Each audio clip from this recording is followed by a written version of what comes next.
اور انہوں نے اللہ میں اور جنوں میں رشتہ ٹھہرا لیا، حالانکہ جنات جانتے ہیں کہ وہ اللہ کے سامنے حاضر کیے جائیں گے۔ یہ جو کچھ بیان کرتے ہیں اللہ اس سے پاک ہے، مگر اللہ کے چنے ہوئے بندے مبتلا عذاب نہیں ہوں گے۔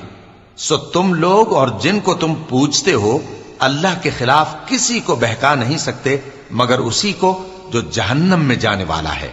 اور فرشتے کہتے ہیں کہ ہم میں سے ہر ایک کا ایک مقام مقرر ہے، اور ہم صف باندھے رہتے ہیں اور ہم تسبیح کرتے رہتے ہیں۔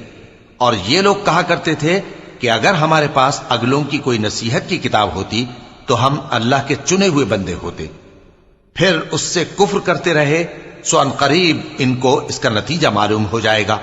اور اپنے پیغام پہنچانے والے بندوں سے ہمارا وعدہ ہو چکا ہے کہ وہی مظفر و منصور ہوں گے اور ہمارا لشکر ہی غالب رہے گا۔ تو ایک وقت تک ان سے منہ پھیرے رہو اور انہیں دیکھتے رہو، یہ بھی عنقریب کفر کا انجام دیکھ لیں گے۔ کیا یہ ہمارے عذاب کے لیے جلدی کر رہے ہیں؟ مگر جب وہ ان کے آنگن میں آ اترے گا تو جن کو ڈر سنایا گیا تھا ان کے لیے برا دن ہوگا، اور ایک وقت تک ان سے منہ پھیرے رہو اور دیکھتے رہو، یہ بھی عنقریب نتیجہ دیکھ لیں گے۔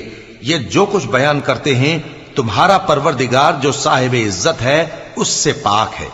اور پیغمبروں پر سلام اور سب طرح کی تعریف اللہ رب العالمین کے لیے ہے۔ صدق اللہ العظیم۔